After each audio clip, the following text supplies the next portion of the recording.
এই মার্চ আমরা এই দিনটাকে স্পেশালিভাবে এই জন্য ভেবে রাখি যেহেতু ওটা ওই ঘটনার একটা দিন, যে দিনটা আমাদেরকে বলতে পারেন স্মরণ করে দেয় যে আজকে এরকম একটা জঘন্য ঘটনা ঘটেছিল। এই মদ খেয়ে আপনি ডিউটি করা, মদ খেয়ে আপনি এই যে জিনিসগুলো এক্সাম্পল তৈরি করছেন, আপনি শুধু নিজের ক্ষতি করছেন না, আপনি পুলিশ সিস্টেমের বদনাম করছেন না। মরালিটির জায়গাটা এখন এত নিচে নেমে গেছে মানুষের, এবং সেটাকে প্রশাসনিকভাবেই আবার সেটাকে মদত দেওয়া হচ্ছে। আরজি কর ইনসিডেন্স একটা এক্সাম্পল, একটা উদাহরণ, যে উদাহরণে আমার মনে হয় আরও সামাজিকভাবে অনেক মানুষ সাহস পাবেন যে হ্যাঁ, এরকম অন্যায় করার পরেও শাস্তি হয়, এরকম অন্যায় করার পরেও ছাড়া পেয়ে চলে যায় না। 10 জন যদি মাতালের সঙ্গে আপনি থাকেন, 11 নম্বর আপনি হবেন। তাহলে সামাজিক যদি পরিবর্তন না হয়, একজন অফিসারকে আপনি মিডিয়ার সামনে দেখে ফেলেছেন, শ অফিসার এরকম আছে, 4 জন লোক অসামাজিক হয়ে যায়। আমি সামাজিক থাকি বা আপনি সামাজিক থাকেন, তাতে কোনো যায় আসে না, সেই অসামাজিকতার ছাপ আপনার শরীরেও এসে পড়বে। এতদিন ধরে 7 মাস ধরে যে আন্দোলন চলে যাচ্ছে, এখনো পর্যন্ত সাপ্লিমেন্টারি চার্জশিটটা আসেনি। তার সর্বোপরি আমরা যেটা জানি যে ডেথ সার্টিফিকেট খুব জোর হলে কটা দিন সময় লাগে, হয়তো 1 মাস লাগে, সেখানে 7 মাস পার হয়ে গেলে এখনো ডেথ সার্টিফিকেট আসেনি। দেখুন, এই কথাটা আমরা প্রথম থেকেই বলে এসেছি যে প্রশাসনিক কতটা কী বলবো হতচ্ছাড়া, বাংলায় যে কথাগুলো এটা কোনো দায়িত্ব জ্ঞানহীনতার যে পরিচয়, সেটা ডেথ সার্টিফিকেট থেকে শুরু করে, সেটা আপনার এফআইআর করা থেকে শুরু করে, ঘটনাটাকে সঠিকভাবে বর্ণনা করা থেকে শুরু করে, প্রথম যে হসপিটাল অ্যাডমিনিস্ট্রেশন থেকে ঘটনা কি হয়েছে বাড়ির লোকের সঙ্গে কমিউনিকেট করা থেকে শুরু করে, পরবর্তীকালে এসে হসপিটাল ভাঙচুর, সেটাকে কিভাবে হ্যান্ডেলিং করা হবে সেগুলোকে শুরু করে প্রত্যেকটা জায়গায় যদি দেখেন যে প্রশাসনিক একটা ব্যর্থতা কিন্তু চোখের সামনে উঠে আসছে। তার একটা এক্সাম্পল হচ্ছে যে এই ডেথ সার্টিফিকেট। আপনি ভাবুন, এরকম একটা হাই ভোল্টেজ কেস যেখানে ডেথ সার্টিফিকেট পেতেই এত দেরি হয়ে যাচ্ছে, মানে এটা আমার মনে হয় যারা ডেথ সার্টিফিকেট দেওয়ার যে সমস্ত, একদম এটা তো বলতে কোনো রকমের অসুবিধা নেই, কোনো দ্বিধা নেই, আমি তো বলেওছি যেটা একটা প্রশাসনিক ব্যর্থতা। যে এই প্রশাসনিক ব্যর্থতার জন্য আজকের যদি উদাহরণ বলেন তাহলে এটা একটা উদাহরণ। এই উদাহরণটা যে এতদিন পরে একটা ডেথ সার্টিফিকেট পাচ্ছে না, তাহলে মানুষকে কি বলবো, সেই জায়গাটা তাদের বুঝতে হবে। এবং যারা যে জায়গায় কাজ করে, যে অফিসে যে দায়িত্বে তার কাজটা করার আছে, সেই দায়িত্বটা নিয়ে তাদেরকে কাজ করতে হবে এবং সঠিকভাবে করতে হবে, ইন্ডিপেন্ডেন্টভাবে করতে হবে। কোনো দায়িত্বে অন্যজন এসে নাক গলাবে না, অন্যজন ইনফ্লুয়েন্স করবে না। প্রত্যেকটা স্তম্ভ গণতন্ত্রের যেগুলো আছে, সে মিডিয়া থেকে শুরু করে, আপনার আইন আদালত থেকে শুরু করে, আপনার প্রশাসন থেকে শুরু করে, জনপ্রতিনিধি থেকে শুরু করে, প্রত্যেকটা জায়গা ইন্ডিপেন্ডেন্টভাবে কাজ যদি করে, তাহলে এরকম ধরনের কোনো ব্যর্থতা আমার মনে হয় আমাদেরকে দেখতে হবে। গতকালই আন্তর্জাতিক নারী দিবস গেছে এবং আজকে তার পরের দিনই আমরা যদি বলি 9ই মার্চ আপনারা এখানে অভয় ক্লিনিকে আছেন। পিছনে একটাই কারণ যে এখনো পর্যন্ত আপনারা বিচার পাননি। এটা নিয়ে কি বলবেন, যে গতকাল আন্তর্জাতিক নারী দিবস আর আজকে আপনাদেরকে অভয় ক্লিনিক? দেখুন, 9ই মার্চ আমরা এই দিনটাকে স্পেশালিভাবে এই জন্য ভেবে রাখি যেহেতু ওটা ওই ঘটনার একটা দিন, যে দিনটা আমাদেরকে বলতে পারেন স্মরণ করে দেয় যে আজকে এরকম একটা জঘন্য ঘটনা ঘটেছিল। তো এই ঘটনাকে যাতে আমরা স্মরণটাকে পজিটিভলি স্মরণ করতে পারি, এই স্মরণটাতে যাতে আমাদের সামাজিক চেতনার জায়গাটা আমাদের থাকে, মেনলি তো চেতনা এবং আমাদের যদি বলেন মোরালিটি, এই জিনিসটাকে উজ্জীবিত রাখা, মোরালিটির জায়গাতে জীবন্ত রাখার জন্য এরকম একটা দিন আমরা বেছে নিয়েছি যে এই ঘটনাটা যেমন স্মরণ হবে, সেই সঙ্গে আমাদের যে মোরালিটি, সেই মোরালিটির জায়গাটা আমরা আপহোল্ড করব।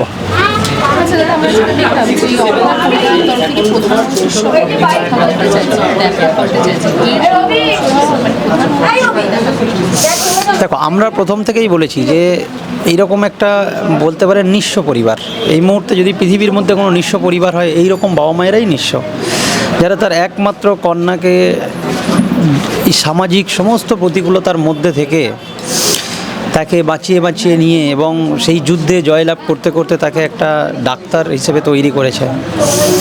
তারপরেও গতকাল শ্রমজীবী নারী দিবস গেল, যার একটা মাহাত্ম্য আপনারা জানেন, যেগুলো সংগ্রাম, মেয়েদেরকে তাদের শ্রম, তাদের কাজ করে একটা সংগ্রামের জায়গায় পরিণত, সেই জায়গা থেকে একজন মহিলা, সে শুধু ডাক্তার নয়, তারপরে আবার পড়াশোনা করে সে স্পেশালাইজড একটা ডিগ্রি করার জন্য, চেস্ট মেডিসিন স্পেশালিস্ট হওয়ার জন্য আরজি কর মতো এরকম একটা হসপিটাল, যেটা কলকাতার সেন্টারে আছে, সেরকম একটা হসপিটালে সে কর্মরত ছিলেন। তার যখন এরকম একটা পরিণতি হলো এবং বিচার চাইতে চাইতে বাবা মা বলতে পারেন নিঃস্ব হয়ে গেল, যারা সমস্ত দ্বারে দ্বারে ঘুরছে বিচার চাওয়ার জন্য। সেখানে আমরা প্রথম থেকেই আমাদের স্ট্যান্ড আছে, শুধুমাত্র প্রধানমন্ত্রী কেন, প্রধানমন্ত্রী, রাষ্ট্রপতি বা যে কোনো ব্যক্তি যারা বিচার দেওয়াতে যারা ইনফ্লুয়েন্স করতে পারবে, যারা পজিটিভলি বিচার যাতে হয় সেক্ষেত্রে তারা বলতে পারবে এবং তাদের অর্ডার দিতে পারবে, সেই জায়গা থেকে যারাই আছেন তাদের কাছে যদি তারা বাবা মা যেতে চায়, আমার মনে হয় দ্বার খুলে দেওয়া উচিত। কারণ আরজি কর ইনসিডেন্স একটা এক্সাম্পল, একটা উদাহরণ, যে উদাহরণে আমার মনে হয় আরও সামাজিকভাবে অনেক মানুষ সাহস পাবেন যে হ্যাঁ, এরকম অন্যায় করার পরেও শাস্তি হয়, এরকম অন্যায় করার পরেও ছাড়া পেয়ে চলে যায় না। আজকে যে বিচারটা হলো একজনের আপনার যাবজ্জীবন হলো, সেটা আবার তার বিভিন্ন হাইকোর্টে চ্যালেঞ্জ হলো, সেটা তাকে ফাঁসি দেওয়া হবে কি হবে না, নানান রকমের সমস্যা হতে থাকলো। তো আমার মতে যে এটা বিচার, সুবিচারের কোনো এক্সাম্পল তৈরি হলো না। সুবিচারের এক্সাম্পল একটা যদি তৈরি না করা হয়, তাহলে পরবর্তী জেনারেশন কি দেখবে? তারা দেখবে যে এরকম একটা ঘটনা ঘটে যাওয়ার পরেও মানুষ বেঁচে ফিরতে পারে, মানুষ শাস্তি না পেতে পারে, তাহলে এটা একটা খারাপ উদাহরণ হবে। সেক্ষেত্রে বাবা মা যদি, প্রধানমন্ত্রী কেন, সুপ্রিম কোর্টের বিচারপতি, যদি নিয়ম থাকে, আমি বলছি প্রত্যেক যারা যারা ক্ষমতায় যে জায়গায় আছেন তাদের কাছে যদি হাত পাতেন, তাদের দুহাত ভরে ওদের হাত ভরে দেওয়া, মানে ওদের দুহাত ভরে দেওয়া তাদের দায়িত্ব এবং কর্তব্যের মধ্যে পড়ে আমার মনে হয়। এবার যারা যে কি বলবো, প্রশাসনিক জায়গা বলুন বা সাংবিধানিক জায়গায় আছেন, তাদেরও কিছু লিমিটেশন থাকে, তারা কীভাবে দেখবেন। কিন্তু আমাদের আবেদন থাকবে যে ওনাদের সঙ্গে দেখা করে ওনাদের ম্যাক্সিমাম যে সাহায্যের জায়গাটা তৈরি করে দেওয়া উচিত বলে মনে করি আমরা। মেডিকেল কলেজে আমরা দেখলাম যে কর্মরত পুলিশ কর্মীকে মদ্যপ অবস্থায় জরুরি বিভাগের সামনে, তাও যারা কিনা নিজেদের পেশেন্ট নিয়ে এসে পেশেন্ট বাড়ির লোকেরা দেখছেন, মানে কর্মরত অবস্থায় আবার সরকারি মেডিকেল কলেজে মূলত যারা পুলিশ কর্মী, যাদের হাতে সাধারণ মানুষ থেকে শুরু করে আপনাদের চিকিৎসকদের নিরাপত্তা রয়েছে, তারাই মদ্যপ অবস্থায় মাটিতে লুটোলুটি খাচ্ছে। মানে এই বিষয়টাতে কোথাও যে একটা মানে প্রশাসনিকের কতটা কিসের পরিচয় দিচ্ছে?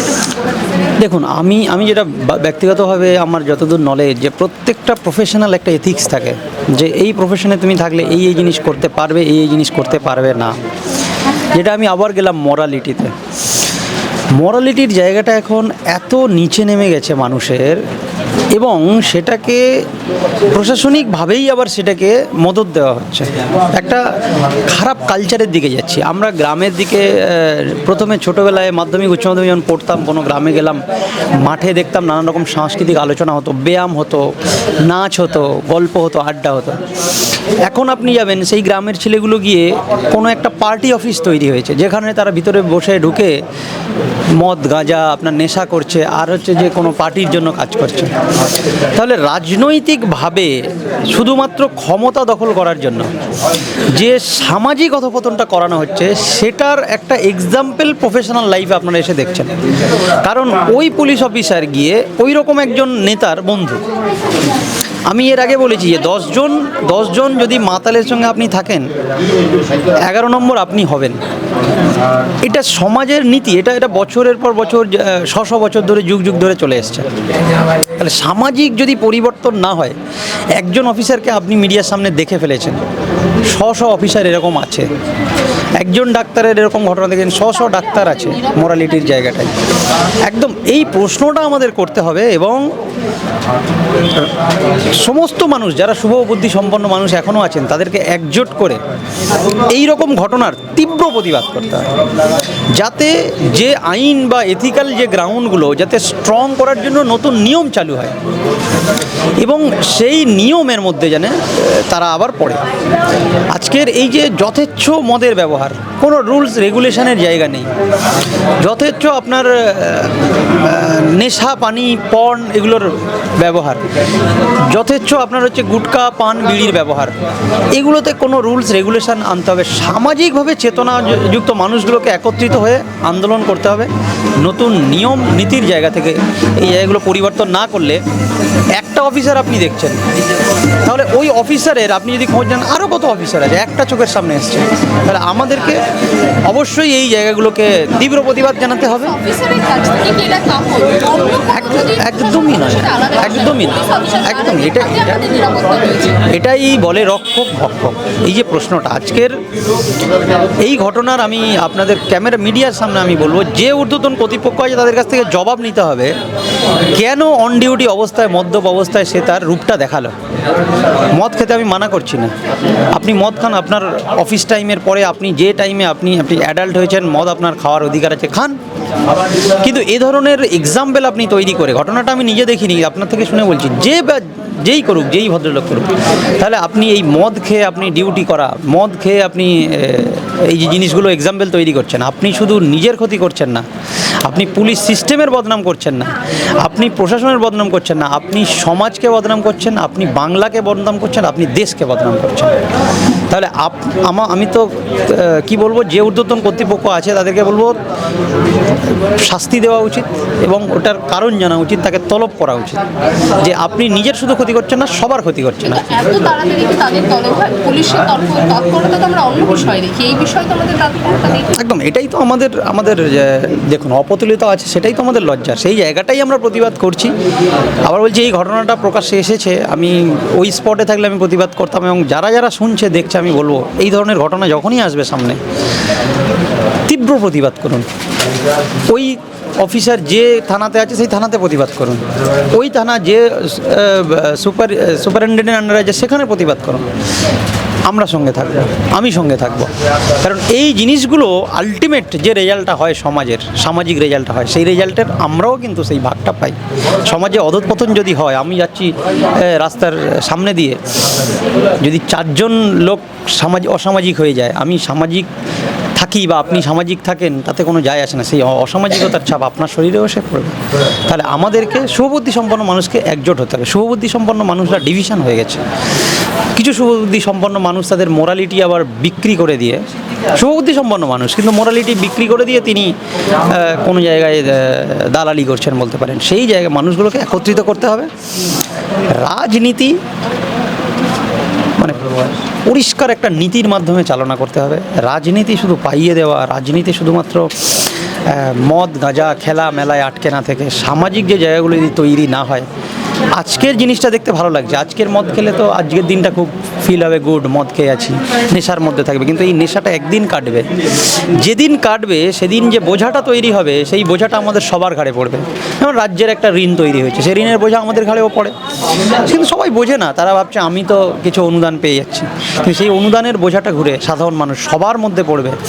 যেদিন চেতনা ফিরবে সেদিন আর কারেক্ট করার সুযোগ থাকবে না। তাই আমাদেরকে প্রতিনিয়ত কারেকশনের জন্য সামাজিকভাবে আমাদেরকে সচেতন থাকতে হবে এবং প্রতিবাদ করতে হবে। বাংলা হান্টের আরও খবর দেখতে নজর রাখুন। বাংলা খবর মানেই বাংলা হান্ট।